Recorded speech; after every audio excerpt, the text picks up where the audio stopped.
ArtXchange. Most of you are familiar with ArtXchange, but we do have some new faces here. So just a quick little recap on what ArtXchange seeks to do in Grand Rapids. I think the overarching umbrella of what we hope to accomplish is to see art everywhere in the city. We aspire to do that by supporting local artists in particular, to boost the economy, the art economy in Grand Rapids, and build the unique brand of art that is unique to Grand Rapids. So that's what we seek to do. With that as our goal, as an organization, we want to have conversation with artists to get input into what are the needs, wants, hopes, wishes, and desires, and how are you seeing things from your perspective. So that's what this dinner and this discussion is about, to talk about those ideas, to help us with our strategic planning, to help us with ways that we can endeavor to support the artists in this community and fulfill our mission as an organization.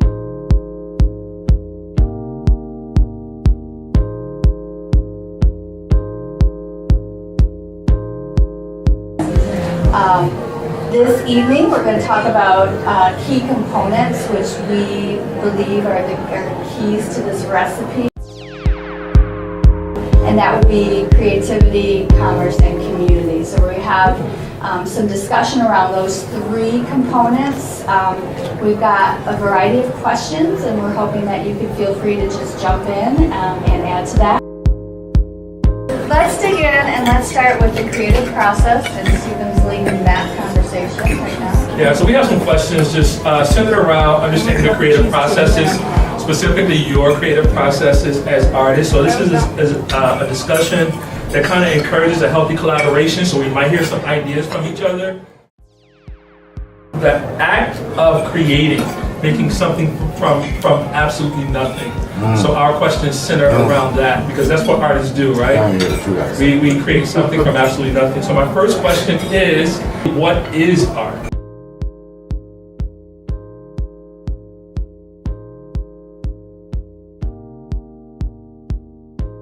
Let's hear it. Go ahead, Jamie. Art for me is creating an emotion. I want them to connect with it. I want to connect with it. This piece, that painting right there reminds me of something. Reminds me of something, or makes me feel It hurts something. my heart, or it brings joy to my heart. So For me, it's I'm taking pain and I'm taking it for myself and putting it out here. And if someone else finds joy in that, and that's a connection that they brought from in here and said, oh, this is joy that I see from the experience I have. Or if it's pain, but what they see in it can be completely different from what I put into it. Art is experimentation. Talk about a time when you surprised yourself artistically and maybe took a challenge to do something that was maybe uncharacteristic of what you do as an artist.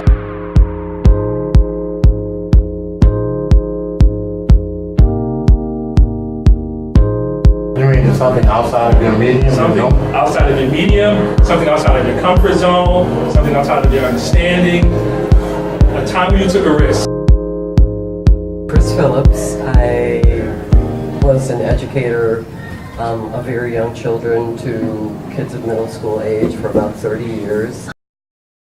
So when I wound up with peripheral neuropathy, meaning your hands get numb or they're filled with pain, or shards of glass, all kinds of crazy sensations that aren't real, but it doesn't keep your hands from going like this. So I was on a website called Photo a Day.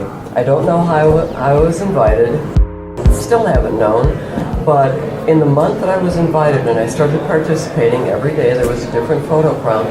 A woman posted a painting of an Aboriginal painting, and it just fascinated me, so I started looking and was just blown away by how beautiful these contemporary Aboriginal artists' work was. And I thought, okay, I'm going to retrain my hands. I had to learn to look at my hand instead of the brush or the canvas, which is really tricky in itself if you know I mean, we're all artists here, you know how tough it is, right? And I practiced every day, and I still do. And honestly, censor, I was so pissed that it was so tough, you know? It's like, oh, that's not worth a censor. Shall I say something else to the camera? I was irritated that something that so was taken for granted by me all of a sudden became so difficult. But, you know, every day, just, you know, suck it up, do it every day. And I went beyond my comfort zone big time. I'm not good at, as Sarah will know, I'm not patient. It's like, if I'm not happy, move it on. Yep. Yeah, so, which serves me well. But, yeah, so it was a very strange event that happened to lead me to a strange event where I saw this art. I have no idea why, but it sort of changed my life, and that was 3 years ago, I think. I think for me it's just I'll make stuff without it. You know, if it has a surface and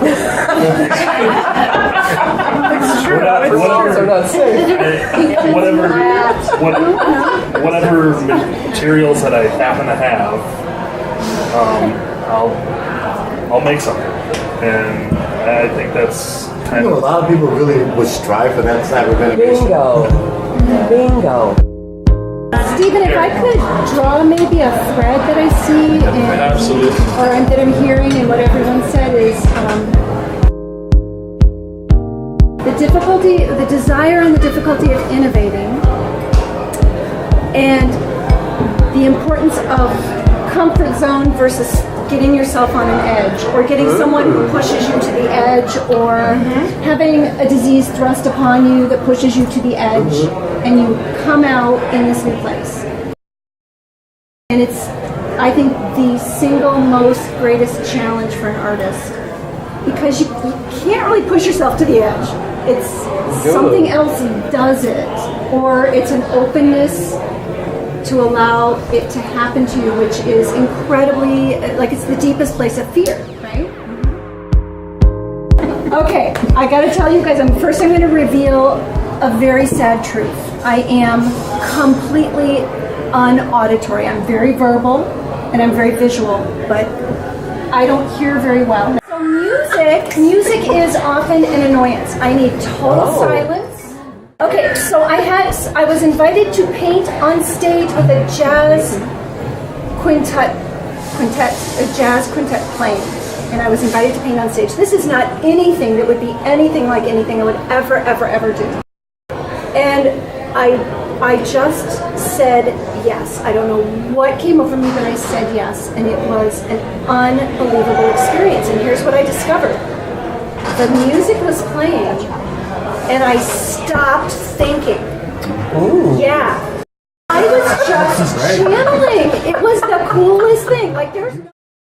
Like, I wasn't thinking, I wasn't planning, I had an idea to start, but then I just went for an hour in front of a huge audience. And it was like the coolest thing that ever happened to me. Maybe we have to get across the idea somehow, maybe through this group, that appreciation for art comes from a state that's not maybe in your comfort zone. The creation of art hopefully isn't always in your comfort zone. And there is something about that pushing yourself to an edge, but then leaping, that maybe is the true, where art comes from. So that's where that's my next question is, so describe your creative process in as much detail as possible. That's really personal. I was thinking the exact same thing. No doubt. That is.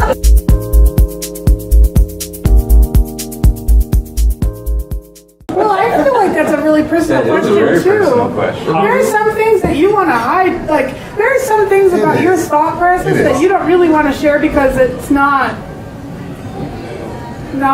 like other people would be like, might judge you, you know? That's a very... People don't want to hear something like that. La, la, la. You know what? Wow. And I it's really don't want to know now. From the time I was a 10-year-old boy until this very moment, and I am 58 years old, it's always been two questions. So, I mean, 2 words. What if? You know what I'm saying? And like I said, from the time I was 10 until now, it's always been, well, what if? What if I did this? What if it did that? You know what I'm saying? And to evoke anything other than that's nice. That's all I've ever wanted. So we're facing a world of hurt out there, right? Yes. Not to bring all that stuff in here right now, No, but that's the source of my inspiration. It's fairly dark,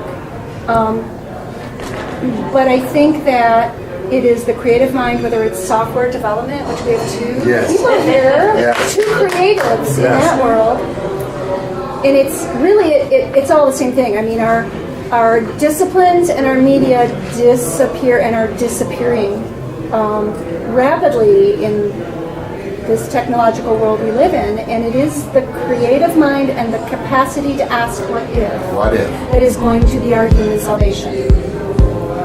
Going to bring us to our last question about the creative process. And if you want, we can just kind of go around the table, because what we want to know at this point is what project that is on the horizon for you that you're most excited about working on. So what's coming up next for you as an artist? What do you think is going to be your next project? Can you talk a little bit about that?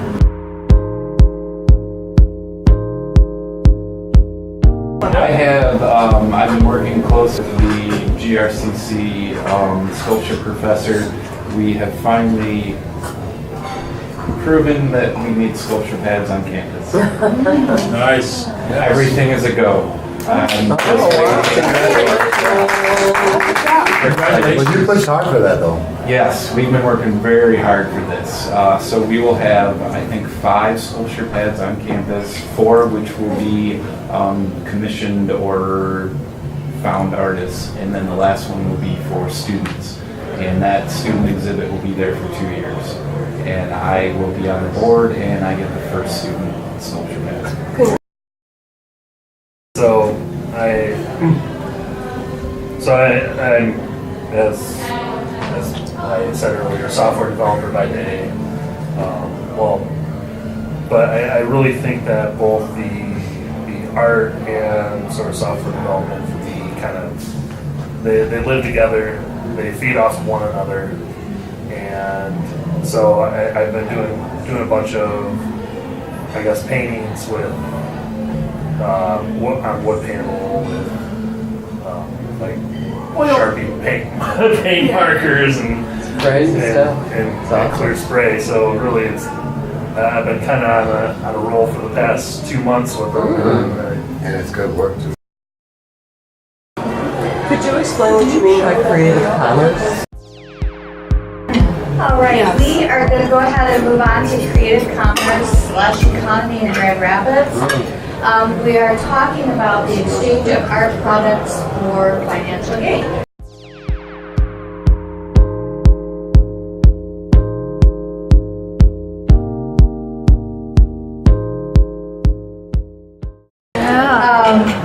And how this contributes to the community overall, the entire Grand Rapids community or West Michigan community. That's kind of the question, is why does it seem so difficult for art and commerce to make connection directly in the world and specifically in Grand Rapids? That's hard. That's one that makes me angry.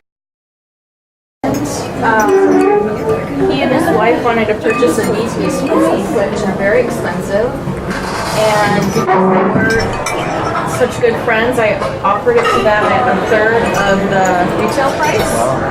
And as most of you know, galleries take 50%, so I'm still making less than I would if I sold it at a gallery. And I remember the husband, when he gave me the check, he was like, "Boy, I wish I could make this much money just offhand." And I'm like, "So you're not including, 1, the supplies, 2, my schooling, the research, the sketching, the planning, the 6 months that it took me to create this, but just because you're handing me a check at this 1 minute, you're considering that how I make all my money?" I mean, it was such a slap in the face. I was so excited they wanted to purchase a piece from me. They weren't like super wealthy or anything. And then it was just like a slap in the face that he didn't realize what went into it, especially from him who goes around and lectures and gets paid for these lectures. And I wanted to say, and I didn't, I just kind of, because it just hit me so hard. But when I thought about it, I was like, you have to plan for those lectures. You get paid that day for that lecture, but you've planned for it, you've written it, you went to school, you've researched. He like discounted all of that from my artwork. He like made it was totally disconnected. All of a sudden it was just this little price tag for him.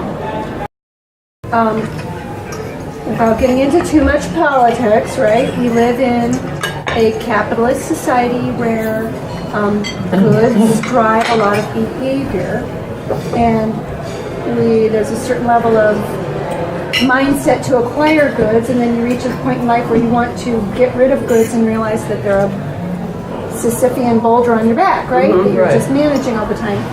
And so as an art maker, you're producing goods, and then it raises the question, well, what are these goods for? To decorate a wall? To inspire thought? What is the purpose for the good, and how does that get valued? And so if you're in a market-driven value place, the value is rarity for artists, right? The uniqueness of vision. But then your clientele has to recognize that. But we're all swimming in too much stuff.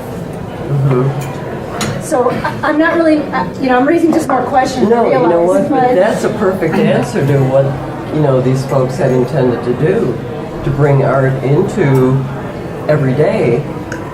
And maybe that will help people understand that this is not just every day. This is specialized as much as a physician is, even though we're not saving lives. We kind of might be, just by that emotional response. The trivialization of art by, our generation, paint by numbers, it's been trivialized to the point where it is no more than craft. And in a town like ours, we have an attempt at making public art, but it's stuff that rich people bought, that rich people put on the scene, and of course, great thanks to the benefactors of those issues, but the public art is advertising. Always there are billboards and big neon signs and sell this, buy this, light this up and cause some light pollution. So somehow our idea of public art got twisted in parts of America where it did not get twisted in other parts of the world, where it's respected and it's a daily thing and it's beautiful. And I don't know, you just made me think about that, but I don't know where to go with it. Yeah. Everything on this table has been designed by an artist. Right, Everything here. Yeah. The plates, the silverware, the wallets, the phones. Lovely dish. 3D design. Yeah. But when it comes down to us just creating art, what we call art, paintings, sculptures, or things that don't have a real purpose, it get pushed to the side as a luxury. So I think the best way, because of my background, to bring it together with Barrett Jackson. I don't know if anybody here understands cars. Barrett Jackson is they auction off vehicles. A 1967 Mustang has gone for $250,000. Well, there goes that wish for me. That's ridiculous. But the thing is, if you put it in the same area as art, okay, so Barrett Jackson, there's this rich guy or female that wants to have a 67 Mustang, and a 68, and a 70, and a 71. He wants all those for his collection. He's going to pay whatever it takes to get that one car, whether it's worth $250 or not. We're in that same boat. You have to make yourself that artist that the rich people want. Unfortunately, that's the boat that we are in. We are not selling to the middle class. We are not selling to the poor. We are selling to the rich, and the rich only, if we are going to be financially stable with our art. And that's a sad story It's kind of cool, like what this idea is, to rent and fill space with little idea starters. Oh, yeah. I mean, that's kind of how I think about, like, it's not decoration on The the wall, support to but it this could be, is, it's really a different idea. Yeah. And it's a really cool idea. Right. I think the biggest kind of obstacle to get around is that there's not a easy correlation between the value of an art piece and fulfilling a need or fulfilling needs. So you look at like a doctor, right? You see the need of needing, you know, a surgery or some sort of treatment, and we're the plastic surgeons. Right? kind of, a little bit. But I mean, there's some, you know, art typically fulfills a more, you know, I would say a more spiritual need than anything, and it's harder for, I think it's harder for someone to justify in their mind of spending, you know, a few $100s on a piece of art when they have, you know, all these other needs or wants that they want to fulfill first. So that's kind of the challenge to get around. It's kind of a double-edged sword because we live in a disposable No, that's not fun at all. time where you buy something and then 2 years later you throw it out. So people are buying their art at Meyer, the market. Yeah. And it's not necessarily bad art, but it's disposable art. So they don't feel bad about tossing out a reproduced painting and just filling it back up with I'm just going to dip a poster and hang it there. And changes with their couch or their rug or curtain. Where they would probably be, I mean, if it were, you know, an original artwork, there would be, I do feel, you know, a greater connection to, you know, at least the pieces of artwork that we have, that we've got. But there's definitely more of a connection to the, you know, artwork we've purchased that, you know, that no one else can get. Right. You know, I mean, there is something there's something to be said for that. So what you have is not the dogs playing poker on velvet. I love that. Well, you know what you just said, Jake, makes me think about, I would say in greater Michigan, and probably this is true lots of places, the one place where people will more freely spend money on art and bring art home is on vacation. Tourist They want to towns. buy a piece that speaks to their experience. They're buying a memory, and so that's the emotional piece. And so it works in Saugatuck and Pentwater and up north South Haven. for that reason. And South, and it's not necessarily always money people. You know, it's people who are doing something. This is our 1 week family trip to wherever, our lifetime trip to Italy. I'm going to bring home this street artist piece, or and so if you think about how much has happened in the last 10 years of branding in Michigan and how we've marketed beer, if we took that same kind of, which I think is maybe our idea here, Interesting. of branding our artists, Interesting. marketing them as this is an experience you're buying. Forget about the message of the artist, let's not worry about it, but I mean, if you're really talking about marketing, what are you really buying that you can't get at Target? Because you're absolutely right? It's not We're home missing decoration, the you're buying alcoholic a content, moment, though, you're here. buying, okay. It's moving away from that mass-produced stuff to getting more meaningful items in your environment. You are also highly educated consumers. Yes. So just something to keep in mind. I mean, not that they're Yeah. Well, because we're artists or I honestly don't realize I'm doing that, but now that we've had this conversation, that is what it is. It's buying things that aren't mass-produced. Well, Jake and I's favorite date is to go to the cheap furniture store and make fun of the artwork. So we don't like mass-produced artwork. Yeah, we've been doing that for, we've been having that a while. We might do that again soon.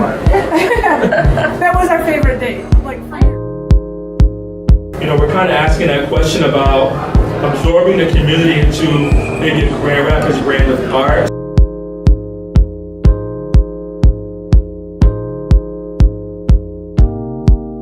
How do we shift or grow the local mindset beyond I like commercial art, that's what I'm about, to investing in serious art, becoming collectors, becoming true patrons. Do you think our community is there in terms of savvy, intelligent, educated art investors, collectors, patron of the work, and how do we get there? I think that our society is very driven by commercialism. I mean, people are inspired by what they see on the internet. Like iPod commercials. There was a huge movement of art teachers who were doing these iPod ads as art projects because that's what inspired the kids. They were excited about the people the silhouettes But they were dancing. good. Very graphic. They were very and graphic and good, but we always tapping into commercialism. Grand Rapids is a provincial market, and so how do we want to bring Grand Rapids along? It's not New York, it's not San Francisco or LA, it's not Chicago. Well, then you have to get the philanthropists involved to change the culture, just the way the Medicis and, you know. Well, how do we get the philanthropic attitude? I actually disagree with that. I think that that's part of our problem. I see, no, I totally understand I think what you're I think saying, that's a big part of the problem. I think that if it's more grassroots and coming from the bottom and teaching each other, I think that that's. Part of what ArtXchange is trying to do is we're trying to kind of, like you said a second ago, open up to everyone. You know, make it accessible to everyone. So, and that's what the question is. How do we do that? How do we expand it? How do we expand it? Because at the end of the day, art is a cultural product, right? So we can go back to the days of cave writings and where we communicated. Art is very much a cultural product, which means it belongs to the people, not necessarily the elite, but everybody. And that's so the idea of art everywhere. We're trying to be true to what art is all about, because it's a cultural product. So everybody should get the benefit of that.